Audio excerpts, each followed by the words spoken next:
purpose of the following discussion is to provide analytical, solution-based dialogue. When executed perfectly, the answer will be clear and unable to ignore. As the problems are multifaceted, so will be the approach to the solution. Topic: work from home. This is driven by an article, but also driven by personal lived experience. Yeah, so we have our history moment section right now. So if you want to go into that, we can go into the history moment. Yeah, I like to present as our history moment quotes from famous Black people in all realms of society, not only business or politics, especially not politics, because we want a broader range of what we're going to hear here. So what I'm going to do is some quotes and every now and then some history moments. But to start off with our first podcast, I wanted to give you a quote from Booker T. Washington.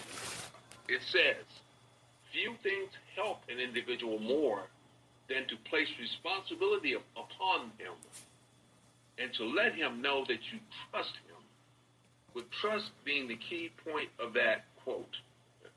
Few things help an individual more than to place responsibility upon them and to let him know you trust him, with trust being the word as it pertains to the article we're going to go over.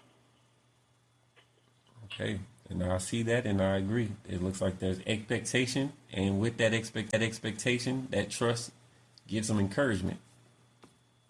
Yes. Yes, sir. All right. So, with the topic today, the title of the article that has been selected is pull it up. Racial Disparities in Work from Home Policies Uncovered by New Study by Case O'Neill. So background on this article is it's going to be talking about the WFH policies, and when mentioned in the recording, WFH stands for Work from Home. So this article was written in February 18th of 2025. So I'm going to begin a brief reading or audio reading from a portion of the article. Racial Disparities in WFH Policies Uncovered by New Study. By Case O'Neill, February 18, 2025. Racial Disparities in WFH Policies Uncovered by New Study. A new study from the United Kingdom has raised concerns about the racial disparities that are prevalent in working from home policies and how these disparities may be exacerbated through return to office mandates. A study, published in the Industrial Relations Journal, has found that despite a rise in WFH across all ethnicities in the UK since before the pandemic, certain ethnic groups were still less likely to be WFH, even when policies and access to a hybrid working arrangement were addressed. According to the study, a number of groups were less likely to be working from home WFH than others due to various reasons.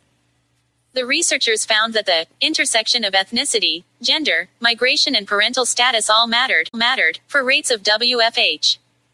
Black men were significantly less likely to be WFH than white men. All right, and that's just a portion and just a lead into the article.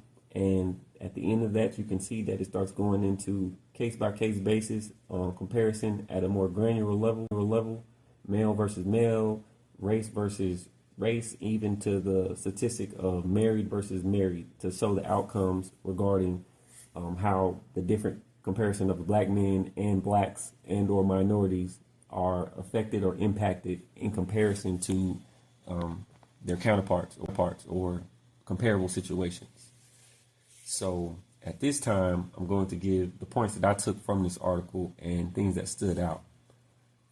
So, by contrast, Black from my reading included the level of detail and the links that they're able to go to with providing data and information regarding an outstanding issue. So in this case, we have work from home. So the pandemic occurred, everyone was quarantined to their homes, corporations adjusted their policies and their whole work structure to allow people to work from home for safety and just for efficiency to avoid shutdowns. So during that time, everyone was stuck and forced to go home. So now that we've gone out of this and the pandemic is behind us, we now see that everything is not being applied equally or evenly, because the outcome and the restrictions with applying a work from home policy is not occurring across the board in all cases.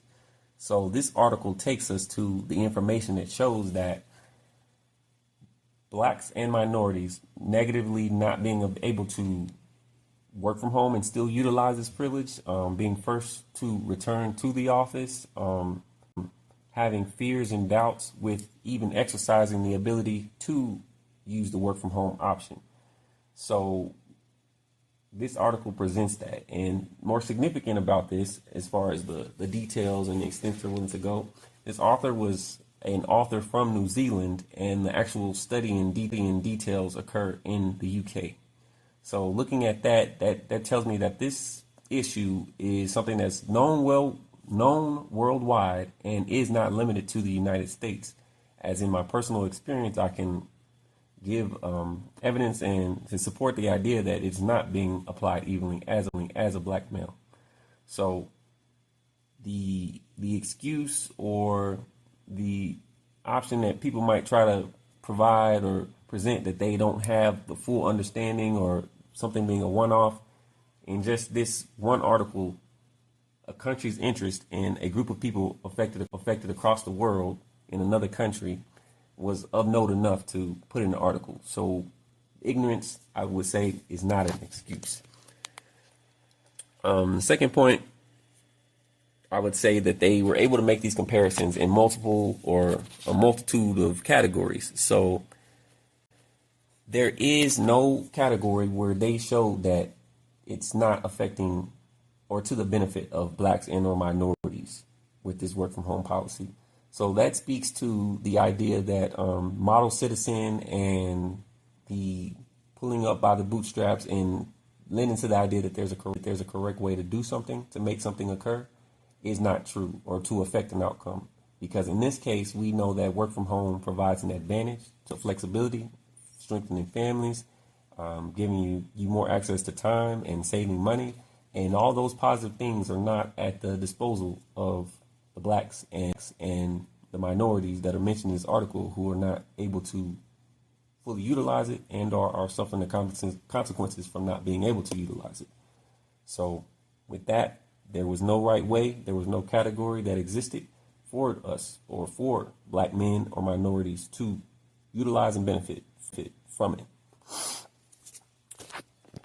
So those 3 points were what stood out to me as far as reading this article and having that understanding that globally it's something that's affecting blacks, and it's known globally, as this has been provided through an author from New Zealand through a New Zealand outlet. And I'll give you the stage for your interpretation. Well, I 100% agree. And the beauty of what we're doing here is we're giving our global perspectives. And you use global a couple times because this is global. This is round one in a lifelong fight for human rights for black people around the globe. This isn't domestic. This isn't national in the U.S. This is global. So this is what's really cool about us having this dialogue and talking about this, D, is that you bring about good points. My analysis came from a being on the earth for 68 years and just kind of going, you know what? I get it. It took 2 words or 3 words of that article, reading it, to say, you know what? This is nothing new. This is just a new sector that we're dealing with this. So I asked myself, why? Why is there disparity here between the two? The factors of one segment of our human race are being afforded certain things versus the other. And it came down to, I think you said it too, D, there's a trust factor. If you didn't say this, then this is kind of where I'm going to go with this. Why? There's a trust factor. There's a universal dynamic for black men and women that does have historical roots around the world. And it has nothing to do with anything we've ever done wrong. But it has been manifested to feed stereotypical nonsense. And that's what this is. WFH is just our beginning of long discussions about just this manifestation of stereotypes, of things that serve the good for one, but not for all. So let me paraphrase something here. He who controls the narrative controls the perception. And basically, that's what this is, a narrative, a huge narrative of, you know what, we can't trust this one culture to do what we need them to do in a work-from-home environment, which is a more free environment. Anything that is inclusive of freedom seems to have a dark cloud. I'm going to use that not to go anywhere with that one, but other than it being a narrative, a part of the narrative. So he who controls the narrative controls the perception of what's going on here. It's that perception. It's been controlled. The narrative has been controlled for many, many, many, many centuries as to what we are. Our contributions to America, our contributions to the world are enormous and scary. WFH is just a microcosm of a more systemic global illness. And I'm going to call this an illness. And it's going to come up in my analysis here, or my breakdown of this, because this is systemic of something that's global. And it's a sickness. But we don't want to do that. We shy away from calling alcoholism and racism, the isms, illnesses, but they are. So let me look at something here. Let me walk you through something here. As this evolves into a discriminatory practice, basically a discriminatory practice, here's what the Merriam-Webster dictionary says about discrimination versus what the Australian Human Rights Commission says discrimination is. And this is rooted in discrimination. The Merriam-Webster dictionary has several, I think 3 total definitions of discrimination. One being prejudice or prejudicial outlook, action, or treatment. 1B says the act, practice, or an instance of discriminating categorically rather than individually. Now, not that the Australians have mastered anything about discrimination. They don't have the Holy Grail. They haven't mastered this by any means.